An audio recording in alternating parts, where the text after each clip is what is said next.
I said it once, Imma say it again.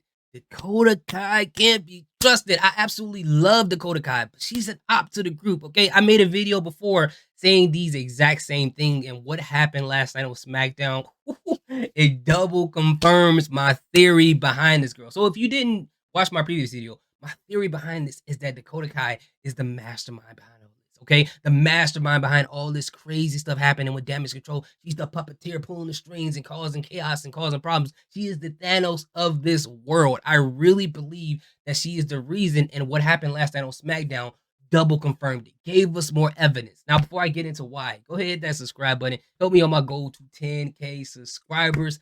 Let's get into this. So let's start out with the SmackDown thing first. So if you didn't watch SmackDown last night, Bayley came down to the ring with damage control because she's supposed to announce who she will be facing at WrestleMania since she won Royal Rumble. Will she face Rhea Ripley, which nobody believed? Will she face Io Sky, which everybody believed? And the only question was, how was it going to happen? Will she voluntarily leave damage control or will she be kicked out of damage control? That was the only question that most people had. Now, Bayley proceeds to talk about her accomplishments, winning the SmackDown Women's Championship, Tag Team Championships, going on, and then talking about how much damage control has been like a sisterhood, one of the greatest women factions of all time. A lady who had her back since day one when she was crying, when she had her ups, when she had her downs. And unfortunately, Asuka, Kyrie Sane, and Io Sky was in the back giggling like they was high. They was laughing the whole time, which was kind of messed up.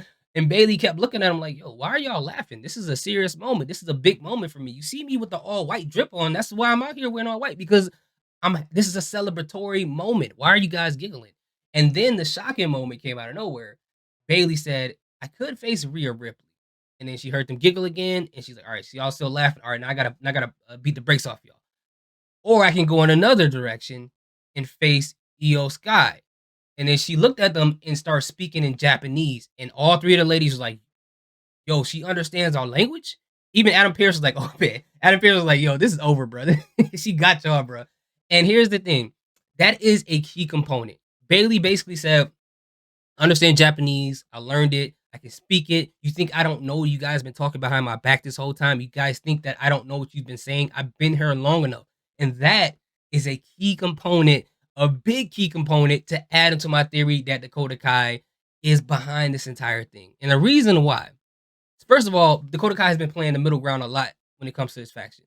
And second of all, conveniently, she wasn't in a ring. Now, she may be dealing with some injuries, but I think with the story wise, they don't want her there because if Bayley gets jumped, what she did, she got jumped by damage control. Dakota Kai is gonna have to do something. She's either gonna have to help Bayley or help jump Bayley. Okay, one of the two. Okay, but when Bayley said that she understands Japanese and that she speaks Japanese and that she knows what people were saying behind her back, guess who the other person was that understands Japanese even before Kyrie Sane and Asuka got in there? It was Dakota Kai. Because remember, whenever Io Sky said something in Japanese, Dakota Kai would always translate it like, oh, what she means is she means this, she means that.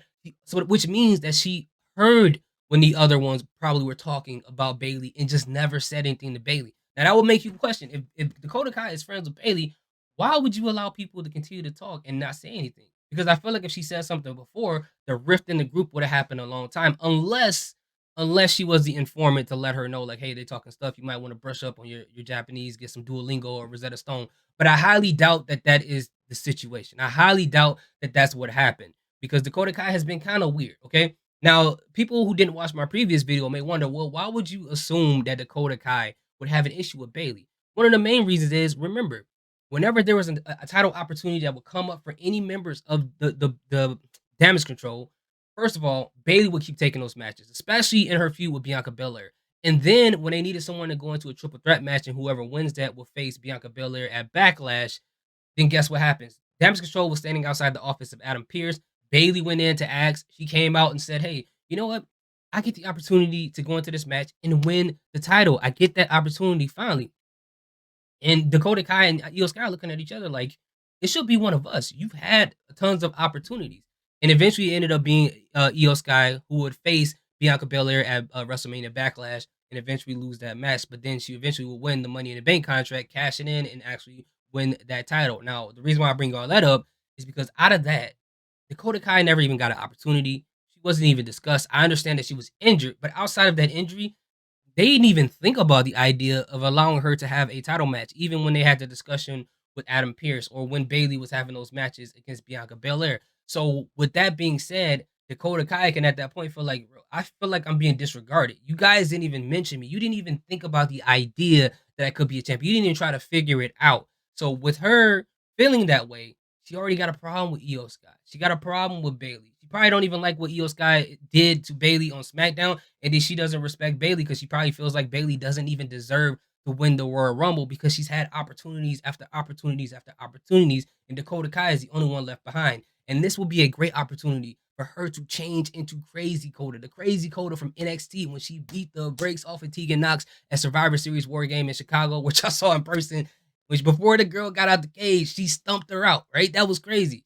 So I think Dakota Kai is causing chaos in this entire thing the whole time. Now, the whole thing with Kairi Sane and Asuka and Io attacking Bailey, of course they did that on their own. But I think Dakota Kai is creating an atmosphere to cause this chaos and break everything apart, right? I think she's doing it on purpose. And if she goes heel, she turns into Crazy Coda, I'm absolutely going to love it. But anyway, what do you guys think about my theory? Let me know in the comment section. Thank you guys so much for watching. Salute, peace, have a good day.